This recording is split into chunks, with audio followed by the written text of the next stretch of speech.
Olá, turma, tudo bem? Bora lá para nossa leitura. Mais um dia, né? E esse dia é especial porque nós estamos aí chegando no último final de semana de 2023. Hoje já é dia 30 de dezembro, amanhã é o último dia do ano, amanhã é a nossa última leitura desse ano. E a gratidão é a palavra, né, que nós temos dito já há pelo menos uma semana aí que a gente vem falando sobre gratidão, ser grato a Deus. Não sei vocês aí, mas eu sou muito grata realmente a Deus porque eu sei que é o Senhor quem tem me trazido até esse dia. Eu sei que é o Senhor quem tem me fortalecido para estar aqui mais um dia junto com vocês para essa leitura. Vamos orar, entregar esse momento para o Senhor e a gente já vai começar a nossa leitura de hoje. Jesus, muito obrigada por mais esse dia, por esse último final de semana, Senhor, pela graça que o Senhor tem derramado na minha vida, na vida de cada um dos meus irmãos, pelo favor, Senhor, imerecido que o Senhor tem derramado por nós, que nós temos recebido do Senhor todos os dias. Se fosse pelo nosso mérito, Senhor, nós sabemos que nós não teríamos mérito algum em tudo que o Senhor tem feito por nós. Mas pelo teu grande amor, pela tua misericórdia, pela tua graça que tem sido derramada em nós, é que nós estamos aqui mais um dia, Jesus. Muito obrigada, Deus, pelo benefício que o Senhor tem nos dado durante todo esse ano de 2023. Obrigada por esse grupo de irmãos, Pai, que tem participado comigo, que tem sede e fome pela tua palavra, assim como eu tenho sede e fome. Nós cremos, Pai, num crescimento que o Senhor está fazendo em nós, num amadurecimento, Senhor, que o Senhor tem gerado em nós através da leitura. E é por isso, Pai, que nós queremos perseverar todos os dias até que o Senhor volte. Até que o Senhor volte, nós queremos estar aos teus pés, Jesus. Muito obrigado, Pai. Ministra a nossa vida com essa palavra hoje. Enche o nosso coração com a verdade da tua palavra. Que nós possamos ser cada dia mais transformados à imagem e semelhança do teu Filho Jesus. Obrigada, Pai. Amém. Amém, queridos. Nós vamos, nesses 3 dias, ontem, hoje e amanhã, nós vamos finalizar a leitura com o livro de Apocalipse. Ontem a gente leu os primeiros 5 capítulos e hoje a gente vai ler mais alguns, do 6 até o 11, né? Mais 5 capítulos aí. E amanhã, domingo, a gente então finaliza do 12 ao 22. Amanhã você precisa estar segurando na cadeira que amanhã nós temos aí o desfecho, né? Desse livro tão maravilhoso que é Apocalipse. Então, capítulo 6, versículo 1 diz assim: Enquanto eu observava, o cordeiro quebrou o primeiro dos 7 selos. Então um dos 4 seres viventes, com uma voz que soava como trovão, disse: Venha! Olhei e ali na minha frente estava um cavalo branco. Aquele que o montava levava um arco e puseram-lhe uma coroa na cabeça. Ele saiu cavalgando para vencer e conquistar. Então o cordeiro quebrou o segundo selo e ouviu o segundo ser vivente dizer: Venha! Desta vez surgiu um cavalo vermelho. Ao que o montava foi dada uma espada comprida e a autoridade de tirar a paz da terra e fazer com que os homens se matassem uns aos outros. Quando o cordeiro quebrou o terceiro selo, ouvi o terceiro ser vivente dizer: Venha! E vi um cavalo negro com aquele que o montava segurando uma balança na mão. E uma voz que vinha dentre os 4 seres viventes disse: Só 1 quilo de trigo ou 3 quilos de cevada por 1 denário, mas não há azeite de oliva nem vinho. E quando o cordeiro abriu o 4º selo, ouvi o 4º ser vivente dizer: Venha! Então vi um cavalo amarelo, e o nome daquele que o montava era Morte. E seguia atrás dele outro cavalo, e o nome do que montava neste era Inferno. Eles receberam domínio sobre a 4ª parte da terra, para matar pela guerra, pela fome, pela doença e por intermédio dos animais selvagens da terra. E quando ele quebrou o 5º selo, vi um altar, e debaixo dele todas as almas dos que têm sido mortos, como mártires por pregarem a palavra de Deus e por serem fiéis em seu testemunho. Eles clamavam em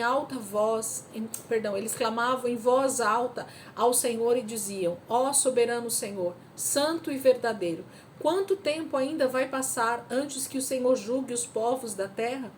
Quando vingará o nosso sangue?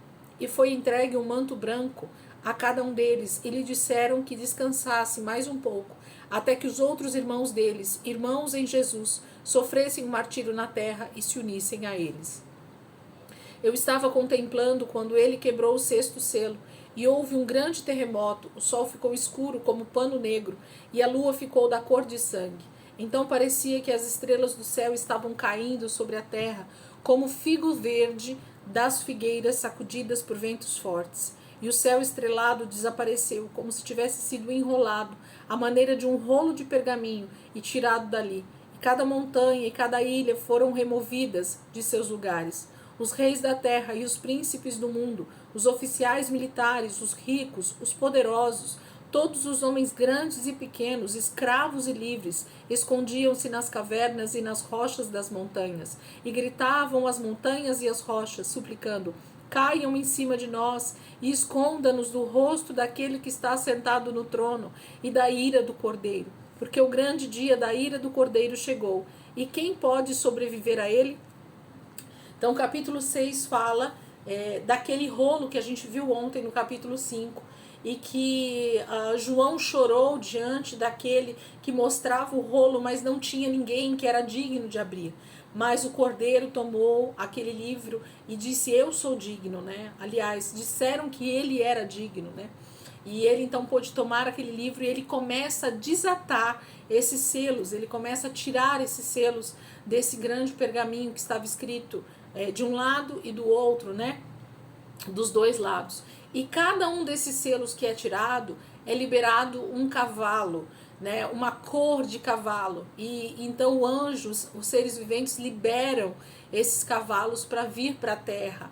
E cada cavalo tem como se fosse uma incumbência, né? Tem uma missão a cumprir.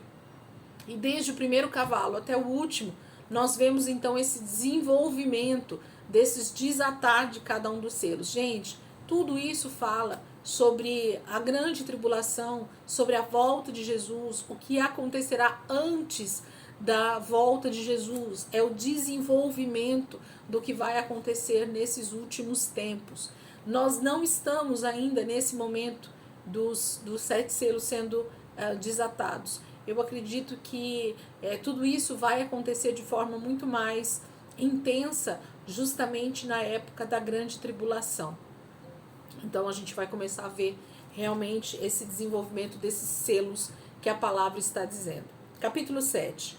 Então vi 4 anjos em pé nos 4 cantos da terra, impedindo os 4 ventos de soprarem na terra, no mar e em qualquer árvore. E vi outro anjo que vinha do leste, trazendo o grande sinete do Deus vivente, e gritou em alta voz para aqueles 4 anjos que tinham recebido o poder para fazer mal à terra e ao mar: esperem, não façam nada ainda, não façam mal nem à terra, nem ao mar, nem às árvores, até que tenhamos posto a marca de Deus nas testas dos seus servos. Eu ouvi o número dos que receberam esta marca, eram 144.000 de todas as tribos de Israel. Da tribo de Judá foram selados 12.000, da tribo de Ruben 12.000, da tribo de Gade 12.000, da tribo de Asser 12.000, da tribo de Naftali 12.000, da tribo de Manassés 12.000, da tribo de Simeão 12.000, da tribo de Levi 12.000, da tribo de Issacar 12.000, da tribo de Zebulon 12.000, da tribo de José 12.000 e da tribo de Benjamim 12.000. Depois disso, eu vi uma imensa multidão, grande demais para ser contada, de todas as nações, tribos, povos e línguas, que estava em pé diante do trono e diante do Cordeiro, com vestes brancas e com folhas de palmeiras nas mãos, e estavam gritando com grande clamor: a salvação vem do nosso Deus, que está assentado no trono e do Cordeiro. E nesse momento todos os anjos estavam reunidos em pé ao redor do trono, dos anciãos e dos 4 seres viventes, e caindo com o rosto em terra diante do trono, adoravam a Deus dizendo: Amém. Louvor e glória e sabedoria e agradecimentos e honra e força e poder sejam dados ao nosso Deus para sempre e sempre. Amém. Então um dos 24 anciãos me perguntou: você sabe quem são estes que estão vestidos de branco e de onde eles vieram? Então, eu não sei, Senhor, respondi. O Senhor sabe. Estes são aqueles que saíram da grande tribulação, disse ele. Lavaram suas vestes e as branquearam no sangue do Cordeiro. É por isso que eles estão aqui diante do trono de Deus, servindo de dia e de noite no seu templo. Aquele que está sentado no trono os abrigará na sua morada. Eles nunca mais terão fome nem sede e serão totalmente protegidos do sol e do calor escaldante do meio-dia, porque o Cordeiro que está diante do trono será o pastor deles e os guiará às fontes da água da vida, e Deus enxugará dos seus olhos toda lágrima. Capítulo 7 fala desse selo, dessa marca, né, que será feito em 144 mil, 12 tribos, 12 mil de cada tribo, porque o Senhor vai separar, vai marcar aqueles que são seu no meio da grande tribulação, do desatar desses 7 selos, né, que a gente acabou de ver.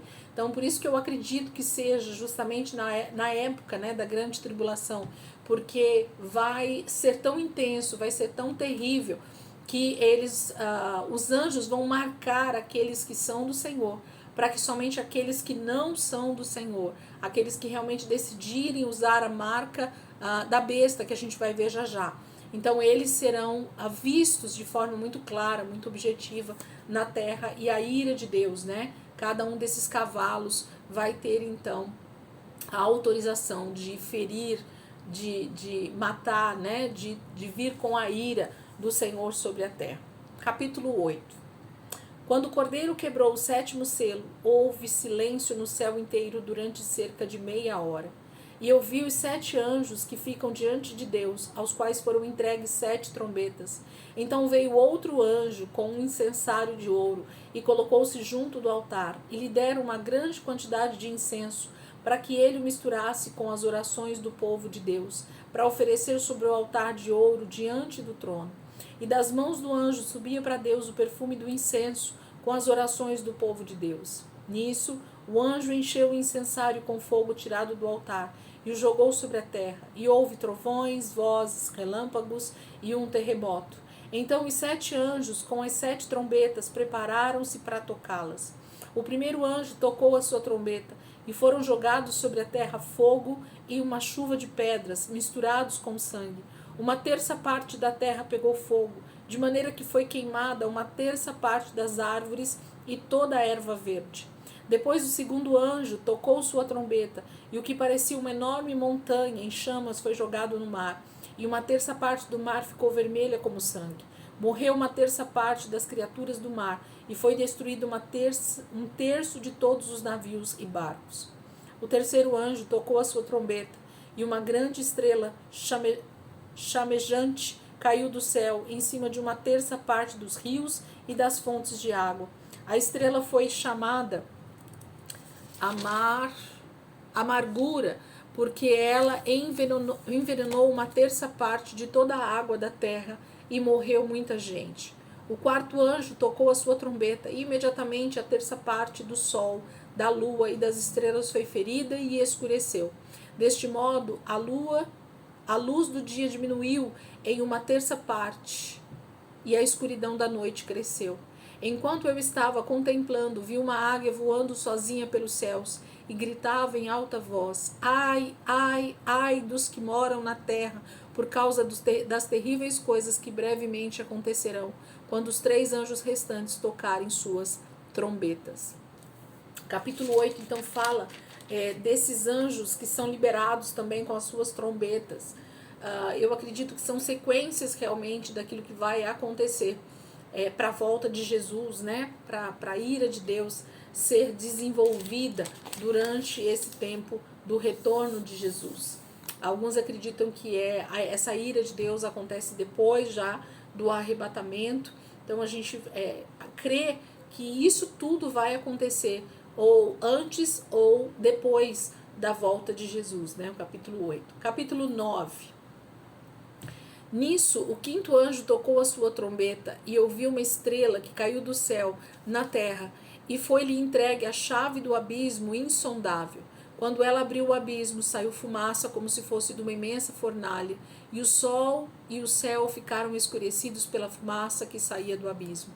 Então saíram gafanhotos da fumaça e desceram sobre a terra, e foi-lhe dado poder para ferroar como escorpiões da terra. Foi-lhe dito que não prejudicassem a erva, nem as plantas, nem as árvores, mas sim que atacassem as pessoas que não tivessem a marca de Deus na testa. Eles não deviam matá-las, e sim torturá-las durante 5 meses com um sofrimento semelhante à dor da ferroada de escorpião. Naqueles dias os homens procurarão matar-se, mas não poderão fazê-lo. A morte não virá. Suspirarão por morrer, mas a morte fugirá. Os gafanhotos pareciam cavalos armados para a batalha. Tinham na cabeça o que pareciam coroas de ouro, e o rosto deles era semelhante ao rosto de homens. O cabelo deles era como o das mulheres, e os dentes como os de leão. Levavam couraças que pareciam feitas de ferro, e as asas deles roncavam como um exército de carruagens, correndo para a batalha. Tinham caudas com ferrão, como escorpiões, e o seu poder de ferir, dado a eles por 5 meses, estava na cauda. O rei deles é o príncipe do abismo insondável, cujo nome em hebraico é Abaddon e em grego Apolion. Um terror termina aqui, porém há mais 2 que ainda vêm. O 6º anjo tocou sua trombeta, e eu ouvi uma voz que vinha dos 4 chifres do altar de ouro que está diante do trono de Deus, dizendo ao 6º anjo que tinha a trombeta: solte os 4 anjos que estão amarrados junto ao grande rio Eufrates. Os 4 anjos estavam de prontidão para aquele ano, mês, dia e hora, e então foram soltos para matar 1/3 parte da humanidade. Eles dirigiam um exército de 200 milhões de guerreiros. Eu ouvi um anúncio de quantos havia, e vi os cavalos deles espalhados diante de mim na minha visão. Os seus cavaleiros levavam couraças vermelhas como fogo, embora alguns fossem azul celeste como jacinto e outros amarelas como o enxofre. A cabeça dos cavalos parecia muito com a de um leão, e das suas bocas lançavam fumaça, fogo e enxofre incandescente.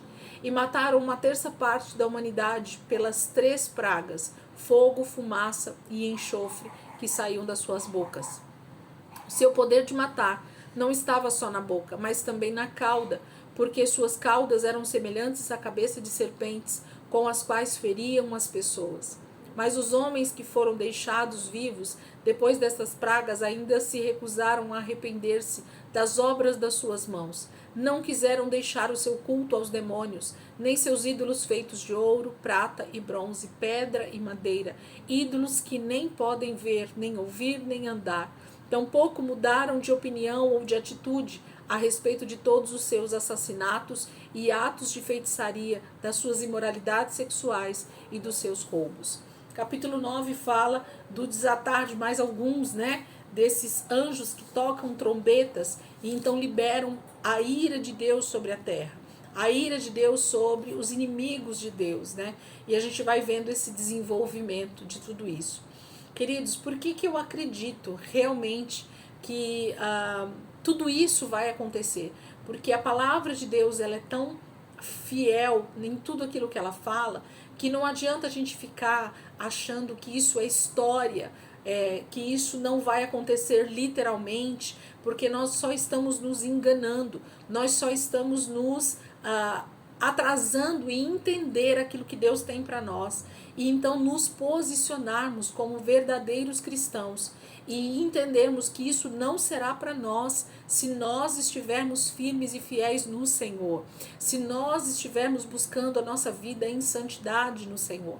Isso serão para aqueles que realmente decidiram desobedecer a Deus deliberadamente, que decidiram viver a sua vida em pecado, inimigos de Deus e da palavra de Deus. Então, o cristão ele precisa olhar para isso e ver que é o juízo de Deus vindo sobre a terra, assim como aconteceu no dilúvio, assim como aconteceu em Sodoma e Gomorra. Nós teremos uma mesma ira de Deus vindo sobre a terra, só que de uma forma muito maior para a destruição total dos inimigos de Deus. Capítulo 10. Então vi outro anjo poderoso descendo do céu, rodeado por uma nuvem e com um arco-íris sobre a cabeça. O rosto dele brilhava como o sol e os pés chamejavam como fogo, e segurava na mão um livrinho aberto. Ele pôs o pé direito no mar e o pé esquerdo na terra, e deu um grande brado, como o rugido de um leão, e os 7 trovões falaram. Eu estava para escrever o que os trovões disseram quando uma voz do céu me chamou. Guarde o que disseram. As palavras deles não devem ser reveladas. Então o anjo poderoso que estava sobre o mar e a terra levantou a mão direita para o céu e jurou por aquele que vive para todo sempre, que criou o céu e tudo o que nele existe, e a terra e tudo o que nela existe, e o mar e tudo o que nela habita, que não haverá mais demora, mas que quando o 7º anjo tocasse sua trombeta, então se cumpriria o plano de Deus, o mistério que foi anunciado pelos seus servos, os profetas. Nisso, a voz do céu falou novamente comigo. Vá receber o livro aberto do anjo poderoso, que está ali sobre o mar e a terra. Por isso, eu me aproximei do anjo e pedi-lhe que me desse o livrinho, pois não, tome-o e coma-o, disse ele. No princípio terá o sabor de mel, mas quando o engolir se tornará amargo em seu estômago. Assim eu o recebi da mão dele e comi, e tal como ele tinha falado, era doce na minha boca, mas se tornou amargo no meu estômago quando o engoli. Então ele me disse, você deve profetizar de novo a respeito de muitos povos, nações, línguas e reis. Capítulo 10 fala, então, desses últimos, acontecimentos dos anjos aqui que ele fala, e fala de um anjo, na verdade, extremamente grande e poderoso, que fica com os seus pés sobre o mar e sobre a terra, Tamanho é a grandiosidade desse anjo. E ele tem um livrinho, ele fala no diminutivo, E esse livrinho, então, é entregue nas mãos de João, para que João coma esse livro. Só que na boca de João, esse livro tem o gosto de mel, mas quando ele desce para o estômago, ele se torna amargo. Então, e no final ele diz para que ele profetize. Uma das vezes que a gente vê essa questão de comer, um livro, comer um rolo, fala dos profetas. Os profetas também tinham essa maneira de falar, de comer o rolo, de ter essa comida como a palavra de Deus. Por quê? Porque para que você profetize, você precisa se alimentar da palavra de Deus, para que o Senhor possa te usar com esse entendimento, com essa autoridade, falando a respeito daquilo que Deus deseja falar para aquele momento. E João, naquele momento, é o profeta. Nesse momento que nós estamos lendo o Apocalipse, ele foi o profeta que trouxe essa palavra revelada para nós a respeito da volta de Jesus. Então, por isso que o rolo, por isso que esse livrinho na boca dele tinha gosto de mel, porque a palavra de Deus, ela é realmente, Jesus, ele é esse doce, na nossa boca, como mel, mas no nosso estômago, sabendo aquilo que Deus vai fazer. Como é difícil, nós abrirmos a nossa boca para profetizar o juízo de Deus. E é isso que João está fazendo aqui, profetizando juízo sobre a terra daquilo que vai acontecer com a volta de Jesus. Capítulo 11, que é o nosso último texto de hoje. Depois disso, deram-me um caniço, semelhante a uma vara de medir, e me disseram que fosse medir o templo de Deus, incluindo o pátio inteiro onde fica o altar, e contasse o número de adoradores. Mas não meça o pátio externo, disseram-me, porque ele foi entregue às nações.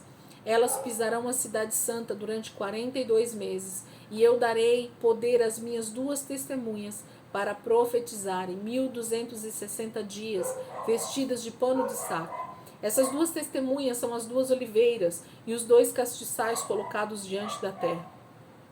Todo aquele que tentar fazer-lhe qualquer mal será morto pelo fogo que sairá de suas bocas.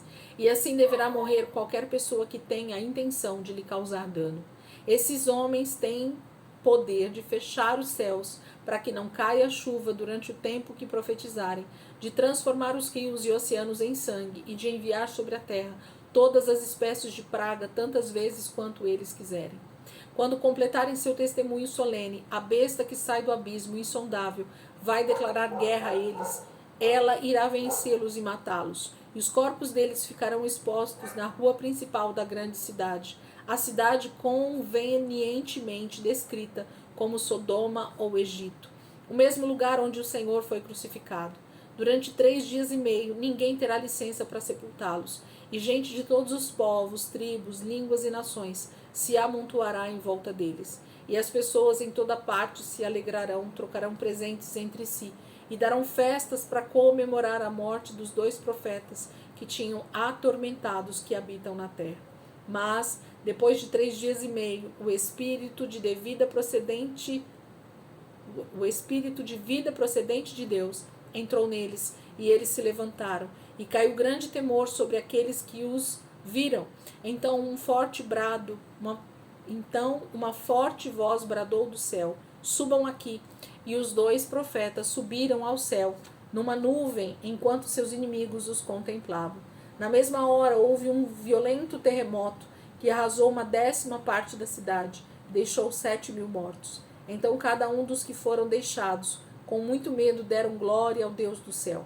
O segundo ai já passou, mas o terceiro vem logo depois. O 7º anjo tocou sua trombeta, e houve vozes altas bradando dos céus: o reino deste mundo agora pertence ao nosso Senhor e ao seu Cristo, e ele reinará para todo sempre. E os 24 anciãos sentados em seus tronos diante de Deus prostraram-se com os rostos no chão em adoração a Deus, dizendo: nós lhe agradecemos, Senhor, Deus Todo-Poderoso, que é e que era, porque agora o Senhor tomou posse do seu grande poder e começou a reinar. As nações ficaram iradas contra o Senhor, porém agora é a sua vez de ficar irado contra elas. É tempo de julgar os mortos e compensar os seus servos, tanto os profetas como o seu povo, e todos os que temem o seu nome, tanto grandes como pequenos, e de destruir aqueles que causaram destruição sobre a terra. Então no céu abriu-se o templo de Deus, e a arca da sua aliança pôde ser vista, e houve relâmpagos, vozes, trovões, um terremoto e uma grande tempestade de pedras. Capítulo 11 fala desse desfecho, do último anjo, então, que toca a sua trombeta. Os anjos no céu bradam que agora o reino é do Senhor Jesus e do seu Cristo, o reino é de Deus, porque está consumado, toda a obra de Deus está consumada com a volta de Jesus. Eu acredito que esse é o desfecho da volta de Jesus para a destruição total dos seus inimigos. Eu te aconselho a, com mais tempo, meditar realmente no livro de Apocalipse. É um livro tão lindo, tão poderoso, com tantas coisas, que o Senhor está realmente nos revelando que vai acontecer nos últimos dias, para que a igreja esteja totalmente atenta e preparada para todos esses acontecimentos, para que a gente possa ver, que a gente possa testemunhar tudo aquilo que Deus vai fazer com consciência, com discernimento, e não pegos de surpresa, como serão os inimigos de Deus nesse tempo, Então, a gente vê, parece coisas realmente extremamente difíceis de entender, mas quando você vai meditando, quando você vai vendo o que Deus está falando, você percebe que são situações que vão acontecer e que João está tendo essas visões de maneira muito clara, muito objetiva, lógico, às vezes com palavras que nesse momento, no século XXI, a gente não compreende com tanta clareza,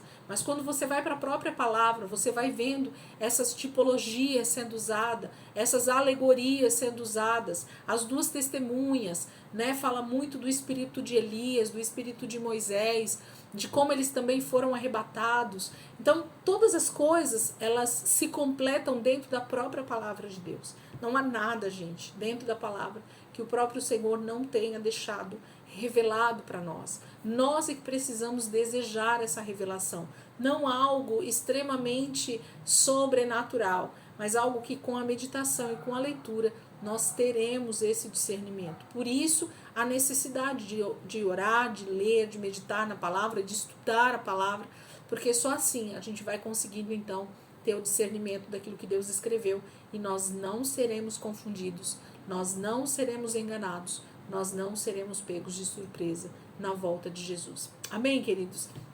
Que o Senhor possa ministrar a vida de vocês nesse sábado, nesse penúltimo dia do ano, com essa leitura aqui de Apocalipse, e amanhã a gente vai então seguir a partir do capítulo 22 e terminarmos o capítulo 22 com o desfecho, São capítulos menores, por isso que foi separado todos esses textos. Amanhã a gente finaliza aqui os últimos capítulos de Apocalipse, vendo essa nova Jerusalém que desce do céu, novos céus e nova terra, tudo aquilo que o Senhor tem preparado para aqueles que o amam, para aqueles que o temem e que desejam realmente o seu retorno. Amém, queridos? Deus abençoe. Ótimo sábado para vocês, ótimo penúltimo dia, né, do ano. E amanhã, se Deus quiser, a gente está aqui de volta para continuar a nossa leitura, em nome de Jesus. Amém? Deus abençoe e até amanhã, se Deus quiser.